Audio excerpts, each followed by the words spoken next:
Where there is fantasy, there is also nightmare. We're living in that polarized state. So if we're up here playing in the fantasy, we're also going to be drawing in the nightmare somewhere. And we need to find that middle space between the two and come down into reality and come down to what's real and what's right in front of us, which can only happen through taking responsibility.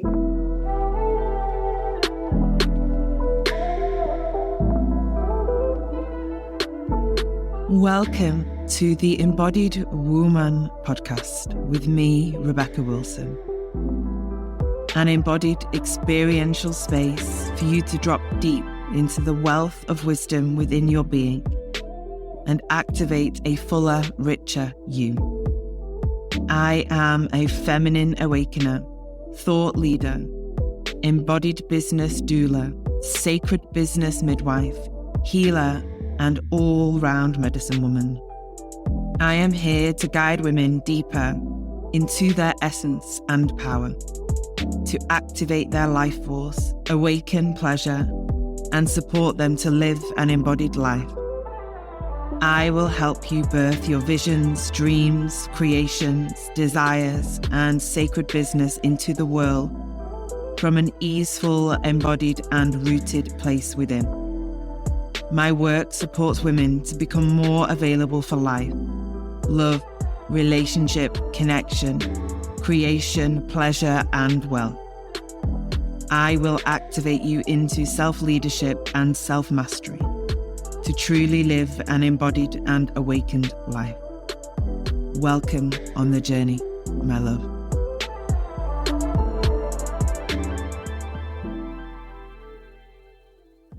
Hello, beautiful women. Welcome to the Embodied Woman podcast.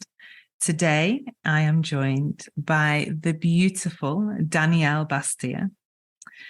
Danielle is the counseling astrologer. She guides humans to awaken, holding space for personal growth and stepping into their authenticity, using tools from counseling and esoteric astrology to meet all aspects of themselves. Beautiful. Welcome, my love.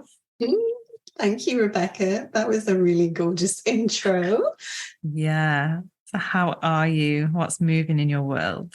I'm good. Things are moving. I was just talking to you before we jumped on the podcast, but I feel like I've been in my wintering season and I'm just coming to the end of it. I'm just starting to shift into what feels like spring. There's been some real decomposing and breaking down that's been necessary as I rebirth, if you like, as I kind of shift into this next phase. And yeah, I'm here for it. It's been a journey. I've learned so much. Probably, Rebecca, since I stepped into your world and things started changing. It's been a real catalytic experience working with you. But yeah, things are starting to shift. They feel good. Yeah. So how long have we been in each other's world? The first time we journeyed together was on retreat. Was it a year and a half ago, last February? It was. Well, I'd been watching you from afar for ages. I think I first reached out in 2019. I emailed you. This was way before lockdown, so it must have been then. And I did some online kind of group work with you throughout the pandemic, but I responded to the call to attend your first in-person retreat, the first one you've done in person since lockdown anyway, which was February 2022, so last year. Yeah. That was when things really started. Yeah. Yeah, I remember. It was a powerful journey. I mean, all of the retreats are, as you know, and so different because of that alchemical pot that happens when the women arrive. And there's this theme of exploration that comes. But yeah, it was a real special one. That feeling of being able to step out and be in community again was just so strong and just so nourishing.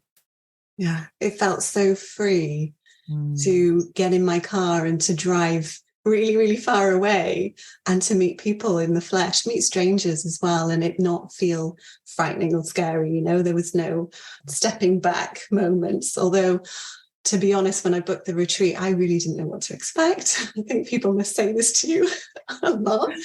I couldn't explain it to anyone around me what I was doing. I just knew I needed to go. I had this feeling that if I went, I'd be able to stop and I'd be able to let myself go. I was in a space in my life where I really needed to be held. And I'd spent a long time holding up until that point. So not only was it a first for being in commune, but it was a first for me to allow someone else to see me, to hold me, not just someone, but a whole group of people to really see me. And that also felt terrifying. This is a theme that runs constant in my life, this fear around being seen, but I didn't realize that at the time. Yeah. I didn't realize that was a theme. I didn't realize that I'd been hiding.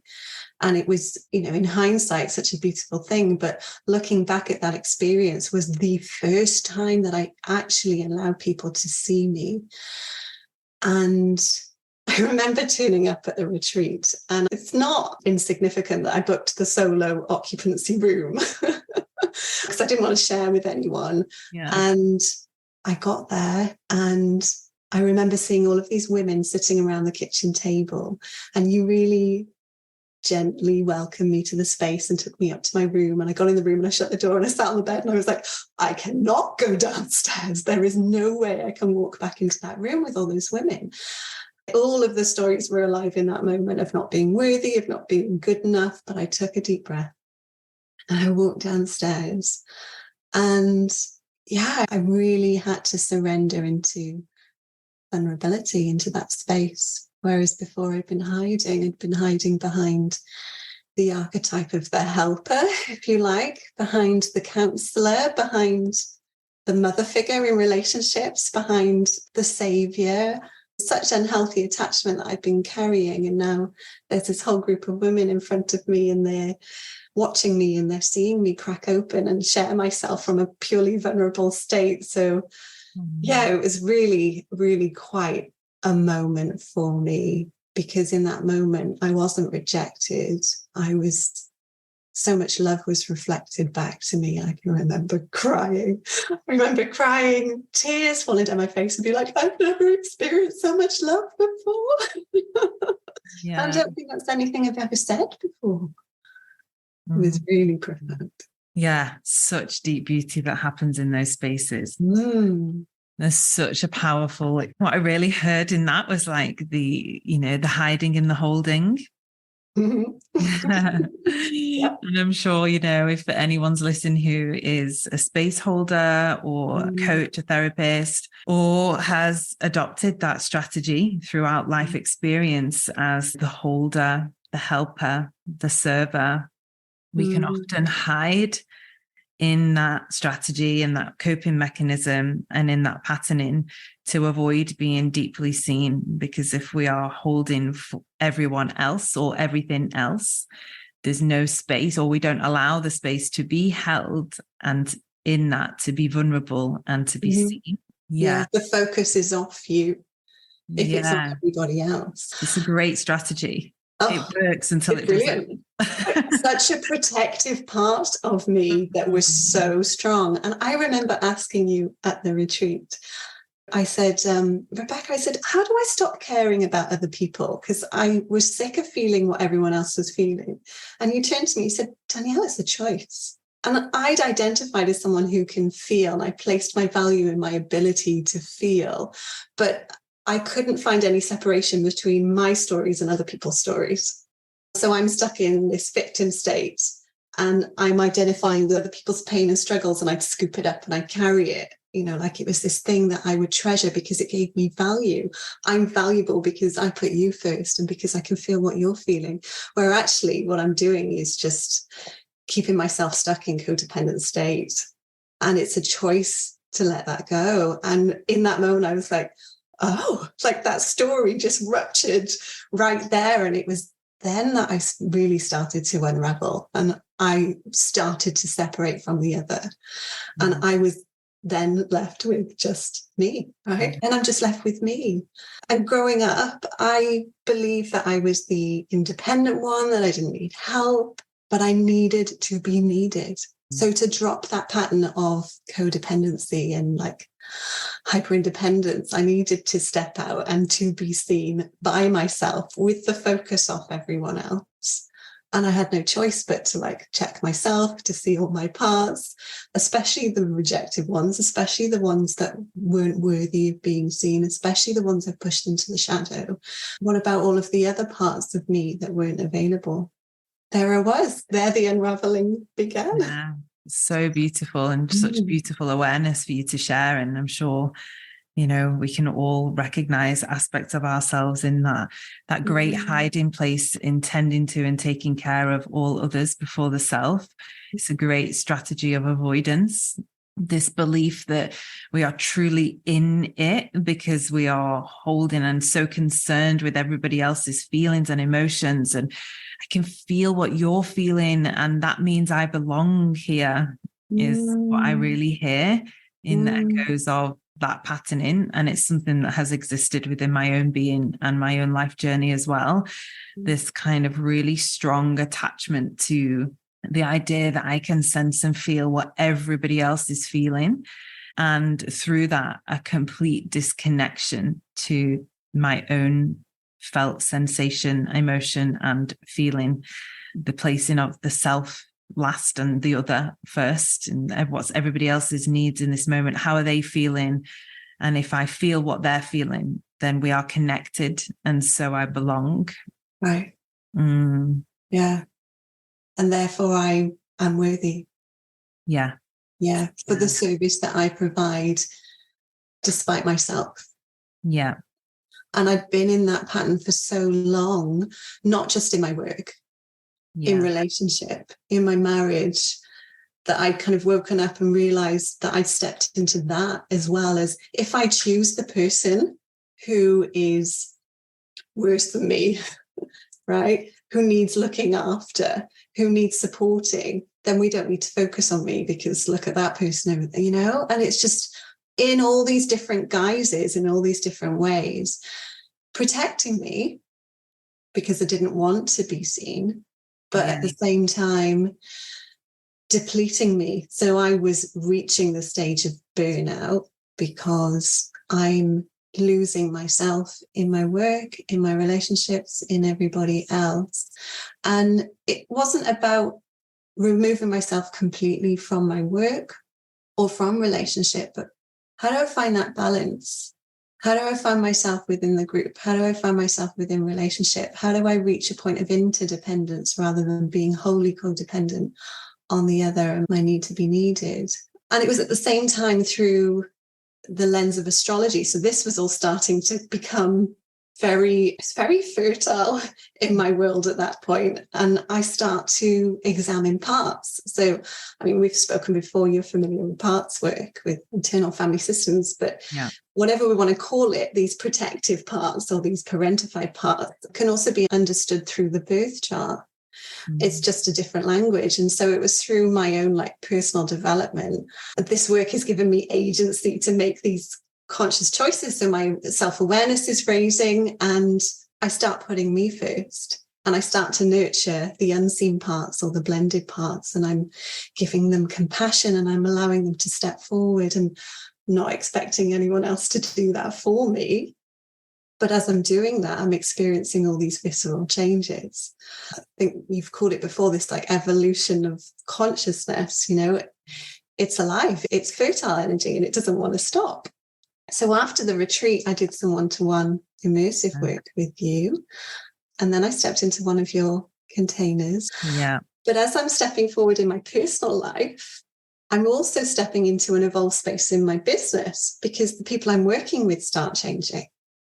And the people that are stepping into my space to, you know, the client base that I'm attracting, these are people who are wanting to take responsibility, who are wanting to examine themselves, all of their parts, reclaiming themselves and living authentically. So as I'm shifting and evolving, so too is my business. But it doesn't just go in one kind of upward trajectory.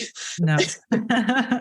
So it's been a really fascinating and kind of balancing act of this push and pull and ebb and flow and expansion and contraction. And again, this birthing and allowing myself to go through the seasons, but also noticing when I'm stepping into the stories, into the childlike states, into the victim states, into the, just kind of catching them whilst they're fresh and alive in the moment, and then making conscious choices to change that and to evolve that, and seeing that in the work that I'm doing and being able to help other people kind of move through that. So it's been such a fascinating move, and it's all started from that point. Yeah. From the recognizing or the realization that you have a choice. How liberating. And the part, of course, the part that thrives upon being needed, needing to be needed, or being the helper or the codependent part, never wants to hear that it has a choice, because it strongly believes it doesn't. I am a victim of this. I have no choice. I have to help everyone. They all demand from me. I have never chosen this. And to awaken to the reality in which actually, consciously or unconsciously, we choose everything. And at some point in time, from whatever experience we had in life, we chose to become the fixer, the saver, the rescuer, because it served the strategy that we were creating at that point in time. And as I always say, it's like my favorite little saying, the strategy works until it doesn't. It works until it's broken. And those mechanisms will ride out and out and out until something goes kaboom. And it's like that big moment of realization or awakening is, wow, this cannot continue. It often comes with a big dramatic change in our lives in whatever way that unfolds, where we have that moment of like, this has got to stop. No more of this. I can't continue like that. Whether that is reaching burnout, ill health, the breakdown of relationship, something that manifests that feels so huge, and it makes us see interest in that piece of like be hiding, and then we can fully see a part that can no longer be in existence. The strategy has burned through. The karmic loop, when we think about things in the lens of astrology, these karmic patterns and loops that we're in, that are guided by, the universe and the stars and the moon and the planets, something reaches its penultimate moment, and then boom, and it's like, again, another star is created or born. And they are the moments in time where like radical change happens through radical responsibility of the self.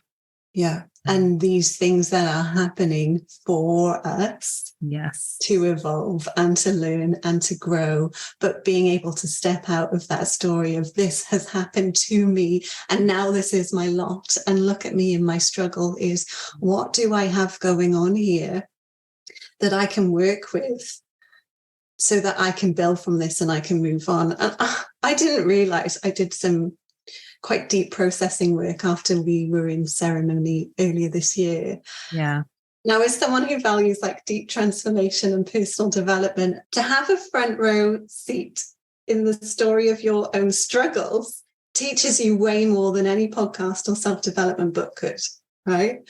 So my subconscious is creating all of these scenarios to bring me information to meet my values.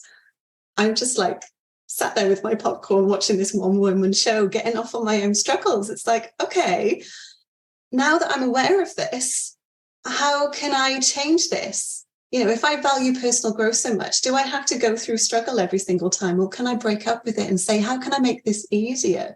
How can I create like a new path forward? But if we're not aware of our values, like our deep set values, not the injected ones, not the ones we think that we should value, but the ones that we are subconsciously acting from all of the time, that when we're aware of that, I'm like, oh, I value this so much that I put myself through this over and over again just to learn. Where I could actually learn from a book, or I could learn from a podcast, but now I want my front row seat. And it's as I kind of had that moment, I was like, oh, I get to choose.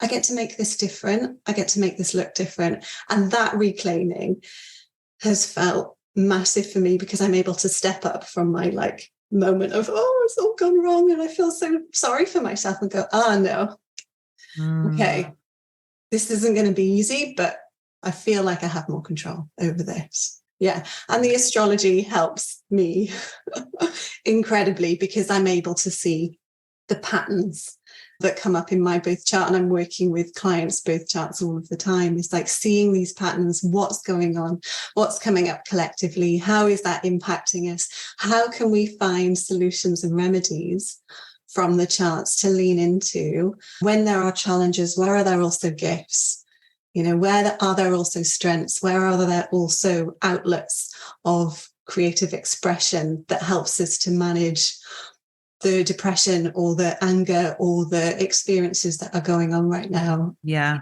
it is that true alchemical space of being deeply seen by another and also deeply seeing the self, and the kind of decision or choice to see ourselves fully through the lens of reality. This is something that's been so alive for me this year, really, is this kind of piece of like disembodied, disconnected from reality, embodied, connected to the reality of life. And can you repeat that? So the phrase that came to me is like, a disembodied woman is disconnected from the reality of life. An embodied woman is connected to the reality of life.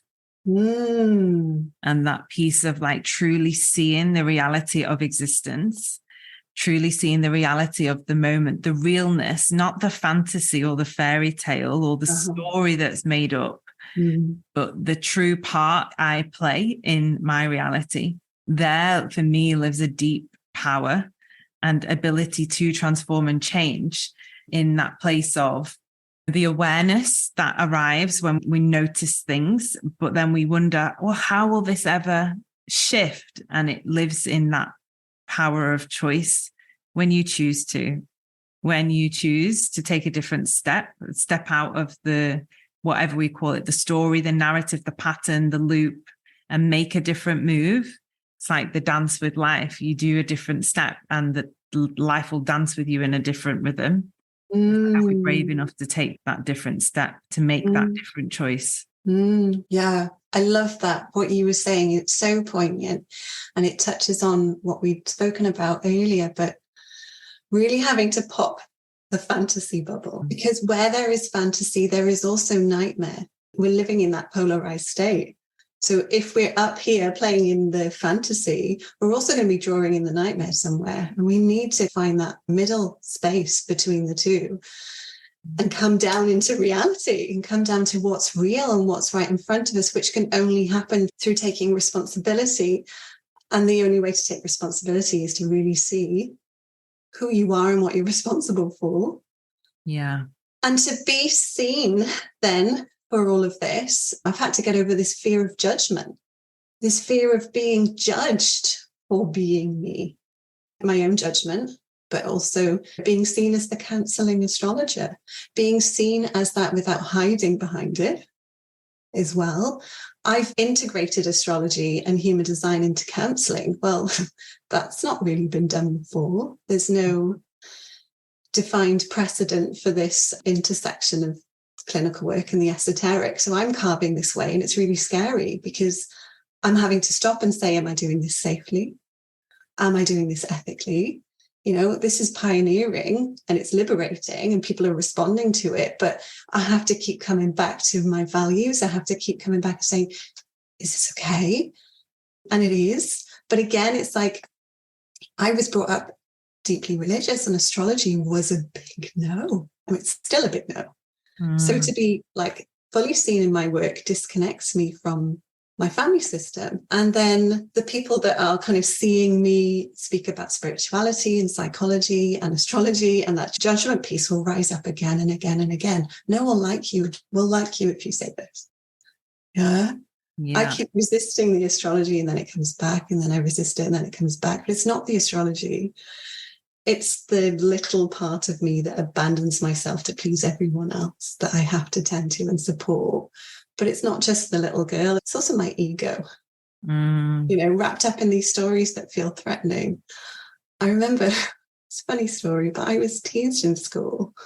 I had these really wide eyes, rabbit in headlight kind of eyes. And I was very shy and I spoke very quietly and slowly, not too dissimilar to now, but maybe with a little less conviction. But the boys in my science lab used to call me Mystic Meg. because of the way I would kind of stare and talk really slowly. And that haunted me for ages. Mystic Meg was this astrologer in the 90s, right? And I was like, oh, why are they calling me that? And, at that time, very much ingrained in the religion, that wasn't okay. But it's still a story. It's still alive. It's still in my body. It's still in my life. And it still impacts my business. But I have a counseling astrology business. I'm teaching astrology. I'm writing astrology blogs. And it really makes me laugh at this. This was something that I was kind of teased for. It's a big one that needs to be worked through, but I have to take responsibility for these stories. No one else is going to. Maybe they were truly seeing an aspect of you. Maybe. And it came through in the teasing because they did not know or have the skills to express what they were seeing because they were children themselves. Some part of the universe in its divine order was giving you a clear message or a reflection of an aspect of who you are. There's no shinier sign than someone kind of telling you who you are. Yeah. I love that. Thanks, Rebecca. Yeah. This is you. This is what you will be. You might go through loads of things in life. And it's like through those experiences, I guess, in life where we habitually learn to close because we take it as like, oh, they're teasing me, they're making fun of me. And as a child, of course, we can't recognize that when that energy comes towards us, it's because of the other person's own discomfort and nothing to do with us. So we completely internalize it as everything to do with us. It's our fault. It's because of me. I'm this, I'm that, I'm good, I'm bad, I'm wrong, all of terrible, and all of these things. When actually, the openness of it is like the divine, God, spirit, the universe, whatever we trust and believe in, directly giving you a message. It's like now as an adult, when children like just say something and it cuts through everything and they just lands and you're like, whoa. Wow, that child was not just speaking from like their child, like God or the universe was speaking through them right now. That was so intense. And then they'll just like, these messages come through the clearest conduits, I guess. And maybe there was a message there for you to follow that path. That part that felt like, why are they calling me this? Why is the part that wasn't able to own that? But now you can step into your power, right? And own that. Yeah, and I'm still learning. This is still a journey of maturation. It's still this journey of like dropping the old stories. I'm still having to notice when I'm hiding in my business where I'm not showing myself or where I'm not showing up, because I thought I was driving my business forward, but I really wasn't. I was kind of playing it safe and staying small. I nearly stepped into partnership recently to hide a little bit more, because there's these stories around, like when I'm reading for people, the astrology just comes alive. It's really incredible. But when I step out of that space, the old stories of your family won't like you when you do this, you're going to be teased for this. Anyone who's kind of posting about spirituality, it's like, what are people going to say? And that's so alive that I didn't realize that actually I'd been hiding a bit more and hiding a bit more and hiding a bit more. But what I was trying to do when I was stepping into partnership, it didn't work out. And in hindsight, I really needed that to give me a kick up the bum to start taking some aligned action and to really show up, to show up online, to put stories up, to tell people what I'm doing, to say yes to opportunities. I did some writing recently. I wrote a full moon post for a popular media company on Instagram, and in like 24 hours, there was 35,000 likes on this post that I'd written. And instead of being like, whoa, that's amazing, my nervous system snapped. Like, I wasn't expecting that. I wasn't prepared. I had this like knee-jerk reaction and I hid like a toddler behind like a parent's legs. I was like, oh my goodness, what if I got it wrong? What if astrologers are reading it and they can tell I'm a fake? Like, all of this imposter syndrome started to show up, and I was like, I had to like coach myself through that and work myself through that and say, no, you know what you're talking about and you know what you're doing and you're just showing up. And this response you're having is old. Yeah. This is old stuff. This isn't now. It's fascinating, but it's so interesting when you catch yourself in that moment and say, okay, it's still here, but I can coach myself through it now. Compare it myself through this. now. And yeah, I was talking to a friend of mine as well the other day. We were acknowledging finding ourselves in these very similar situations where we're like, oh no, like, why did I react that way? How did I get here? I was doing so well and now I've dropped the ball. But we sometimes need to experience these extremes. We need to know what it feels like over here, and we need to know what it feels like over here so that we can find the balance, so that we can find the sweet spots, that we can know like what the depths feel like and what the heights feel like, so that we can stay neutral. And that's the ideal, is that we're balancing. Our soul is wanting to balance these experiences and come into some completion, but it's only through going through this experience that we can truly do this. I mean, it's big work. Yeah. And it's these parts that rise, they are just longing to be seen, right? That is the alchemical process of truly seeing and witnessing. And my experience is that when those parts, the parts like that scream the loudest, are the parts that have been so deeply hidden or unseen for such a long time. And so they have been so abandoned or placed down into that internal basement, that when they do have that moment of peeking the head out, they don't quite know how to interact or be in conversation. So they just come out kicking and screaming and loud and disruptive and chaotic and messy. And it comes out sideways. And it's like, oh my God, what's going on here? For me, that really deep conditioned response to like push it down or push it away, like, oh, get rid, get gone, don't you dare, has been a real pattern and repatterning of like, rather than that, it's turning towards it and being like, I'm here to see you, this other part of me right now. What are you trying to tell me? You've been trying to say something for a really long time, for loads of our life. What is happening? And it's through that seeing parts of the self that we come more into that place of wholeness or harmonious connection. It's the internal relationship with all parts and aspects of self. For me, that's been such a fertile ground in then being able to breed and grow relationship in my external reality too. I recognize, we were speaking earlier, for such a long time in my life, I was truly disconnected from depth in relationship, and I was just kind of riding the wave, that solo vibe life. And upon reflection, I just truly wasn't in relationship with myself. I looked like I was from the external world. Everyone was like, wow, you're so good at being alone, you're so independent, you must have a really good relationship with yourself. And I mean, I was just truly disassociated for a really long time, out, so disconnected from my own reality, disconnected from myself, and just kind of floating through this like void-like state in my life. And it was only through the journey of really deepening relationship with all parts of myself that I recognized I'd been so unavailable for relationship externally. And through that, I opened up more space to become available to all parts of myself. Also, through putting down the responsibility of thinking that I needed to be available for everybody else, and then become more available for the parts within me, which then allowed me to become more available for healthier relationships in my friendships and my partnership and with my family and all of that. And it is just that piece of seeing, witnessing, holding, listening to the parts as they speak to us. There's great wisdom in them if we can turn towards them rather than away from them. Rather than exile them even more for coming out and showing up and misbehaving, if you like, is to them with that great compassion.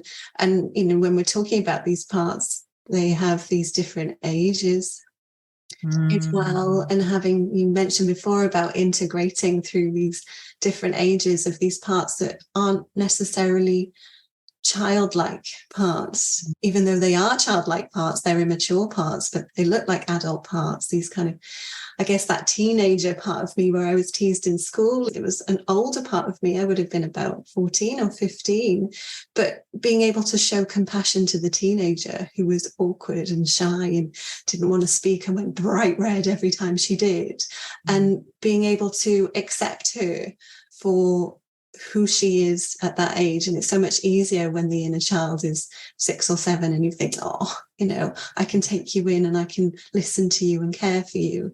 It may feel different if they're 14 or 24 or 34, where we get stuck in developmentally in those moments. I really appreciated that share that you gave, because it's only then through relationship that we are able to, in the right space with the right people, heal. We can do a lot of solo work. It can look like we've got all of our stuff together, all the shit together, but it's only when we start then working with people, becoming intimate with people, showing up, being seen, being intimate in relationship, that all of this starts to flare up and the real work begins. And this is where I will journey next, I'm sure. Yeah. I mean, for me, that's such a big anchor into the group containers that I offer. And I know, like, we shared that journey together last year, where we were together for, was it 4 or 6 months? I can't remember now. I think it was something around that. Yeah. Oh my gosh, time is funny. But that depth of time that we get to be together. And, this year I'm hosting one that's 10 months, and it's just so profound, because the relationships that's formed between myself and the women in those spaces, and then also the relationships that are formed between each of them as well, cultivates such a felt sense of safety. And that truly allows those more tender, protective parts that are just really vulnerable to open and reveal and share themselves. It's also an experience that I have with women in one-to-one containers when they're in for a longer period of time. It's that trust and safety that opens for them to truly let all the parts to be seen. And, some women that have been working with me for years, and like yourself, like on and off in different ways and forms, and that ability to be seen is so powerful there. And I truly recognize in myself, like in my earlier years of my personal development work and my self-exploration, I would kind of jump from like teacher to teacher, thing to thing, because there's this unconscious part of my nervous system, like, been here a bit too long now. They've got too close. You might start actually seeing all this shit that's going on inside of me. Gotta hide, gotta run. They're like building up some kind of like, they can actually hold me. No, the story is no one can. Yeah. And then when I recognized that, I made a commitment to myself and have been with my long-term therapist through that. And there's been many times where I'm like, oh no, I don't need any more sessions now. And I'm like, no, it was just a really edgy one, or it was a bit vulnerable. And then also like stepping into partnership with my partner, Ryan, and that like, oh, another layer of being seen even deeper. And then almost testing like, well, if I show you this part, will you still stay? And it's like, oh, okay. Oh, what about this part? What about this part? But that containment that comes with relationship in any form, and the spaces that we both create where there's that availability to truly step into a longer term relationship, because that's what we have. It's not an intimate friendship or a partnership, but we have relationships with the people that we work with. Yeah. Allows for a greater depth of being seen. Yeah, I love that, is that as you integrate these parts internally, externally, that's being reflected in your friendships, in your work, in work colleagues, in relationships. I still speak to other women that I've met through your retreats. Like, you meet the best people through your work.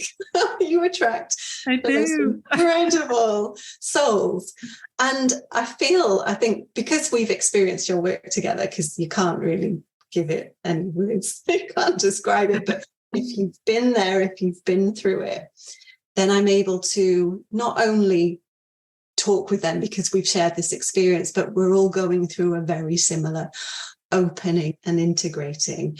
And without being in the kind of romantic relationship right now, I'm able to test the waters through my friendships, through these new developing friendships of like, how intimate can we get? How much can I show up in this friendship and it remains like solid and consistent? How much can this rock?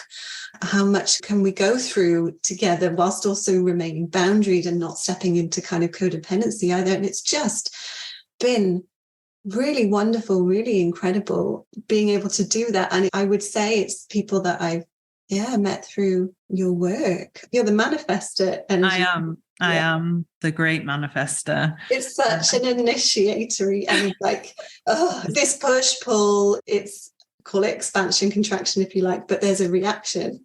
Yeah. Like people will have a reaction to you. Yeah. Whether you like that or not. And I think that really fuels your work, because you can lead people into this initiation. You can lead people into rites of passage. And I think it's awesome. But yeah, you're also really humble with it, which I love, because it is a space of co-creation. You know, it doesn't work unless the client takes responsibility. Yeah. It would be so much easier if I remained the child and you just did it for me, right? But that wouldn't work. So no. I appreciate what you're saying about consistency and stepping into those spaces and continuing to stay there and do that.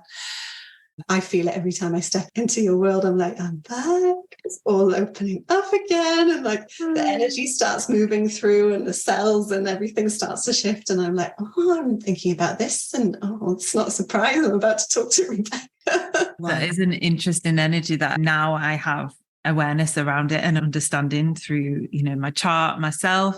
When I was younger, it was such an interesting thing because I had no idea and I couldn't quite understand what would happen to people when I would just meet them. And it would be like this Marmite effect. My friends always laugh like, oh, you're just like some people like literally like Velcro to you because they're just telling you the life story within like 2 seconds of like being in the toilets of a club. Like this is when I was like going out clubbing and doing all the things.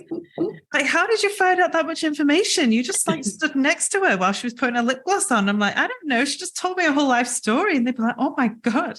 And then other people that would just like, I would just look at, and I always felt this experience of like, they are like terrified. They look terrified. I would just look into somebody's eyes and sheer terror would come over them. Wow. And I used to think, God, am I making that up? And then I used to have this hang up actually about being really scary.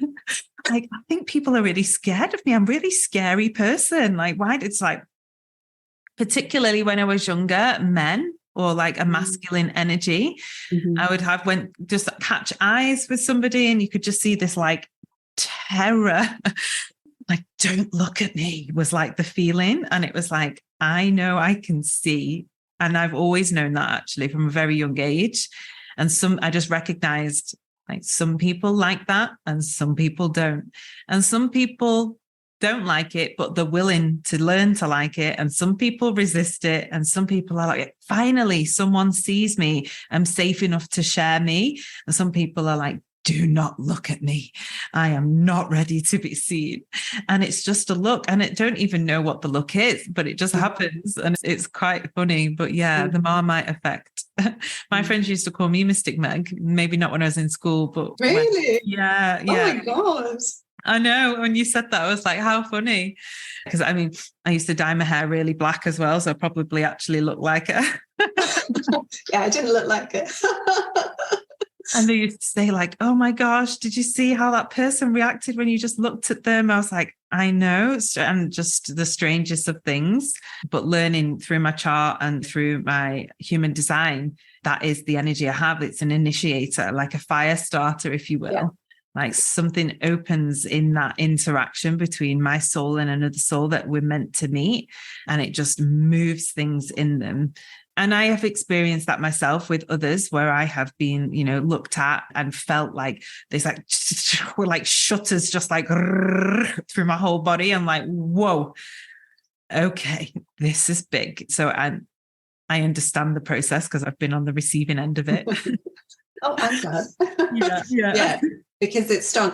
I mean, when I introduce human design to a manifestor who doesn't know they're a manifestor, it's just like this full realization of why, and just understanding. It's like, oh, I just thought people didn't like me. I just thought I was being silenced because what I was saying was rubbish. I was too much. I was being too full of myself. I was being all of these things. And it's validating, but also it's real. This energy, it's really felt like, when a manifestor walks into a room and looks at you. And even now, if I'm looking, notice like children playing or anyone that walks into a room, I'm like, I wonder if they're a manifestor child, or I wonder if that's a manifestor. And I can't help but be curious about it because it has this distinct Marmite feel to it. It's a real push-pull and it's provocative. Yeah. Because it initiates, it's fiery. Yeah, thankfully I have lots of that earth in my chart to keep it grounded. Yeah, the grounded initiation. Yeah, your energy is one. I think the other person has to choose to want to be seen, of course, right? And if they can handle that much, shall we say, power, and it's you knowing and having the awareness to share the power, because it's powerful, right? But you're sharing it. It's so grounding. It feels really safe. And I mean, it's clear that you've worked with that. You're aware of it. I love it. Beautiful. So share with us everything that you are birthing into the world through these massive transformations, these rite of passages that you've been walking through. Yes. So my website is under construction. It's just having its upgrade. It's going through its cellular upgrade right now. There are different ways that you can work with me, but primarily you can work with me having one-off readings. So you can have an astrology reading or a human design reading. They're 60 minutes long and I do them online. So it doesn't matter where you live. You don't need to come and meet me. You can also work with me in longer form. So I offer either 2-month or 3-month containers, and we can work together. I use my counseling skills and my practice, and I blend those with the esoteric tools, so with astrology, with human design. And I hold that space over time. It needs to be a slow burn, as you know, to help people step into their full expression of their authentic selves, to really hold space to figure out who they are and to be able to claim that. I've been working long term with lots of clients now that are having really profound kind of experiences. So there are the containers, they're the one-off readings. And then I'm also stepping into more educational work. So I'm putting together some educational resources that will be available soon. I have found a new passion for teaching that I didn't realize was there, but is now kind of coming to the surface. So I've been teaching on an astrology course for rising women. I've also been writing a lot. I didn't realize that the writing was so alive in me. So I've been writing blogs. They will be available on my website soon, and are also available on the Rising Woman website.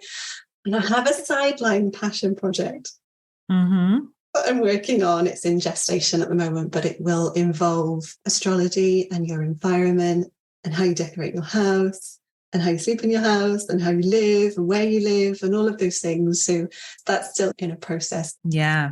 A true testament that, when we do that deep work of meeting the parts of ourselves and descend into those darker spaces and the shadows and the inner winters, the cycle of creation will always have us be born through the other side in a more fertile ground to birth whatever it is we desire in our life, in our relationships, in our business, in our work.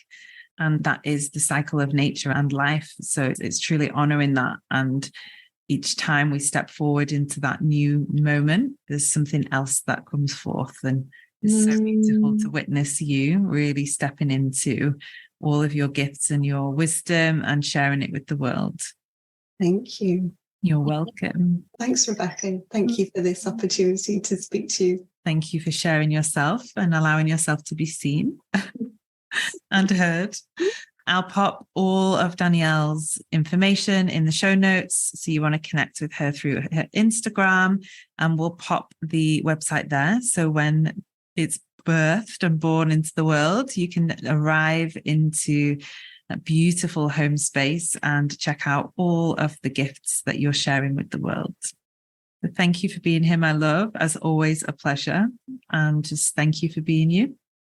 Thank you, Rebecca. Thank you. So welcome. And thank you, everyone, for being here, for having this journey with us, and just sending so much love.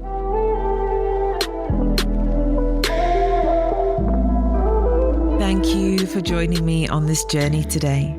If you loved this musing and sharing, I would love for you to share this episode far and wide. You can arrive into all of my offerings at rebecca-wilson.com. Links to dive deeper with me are in the episode notes. Remember, my love, you are here to be the fullest, most potent, powerful, embodied version of you. I am here to guide you into that.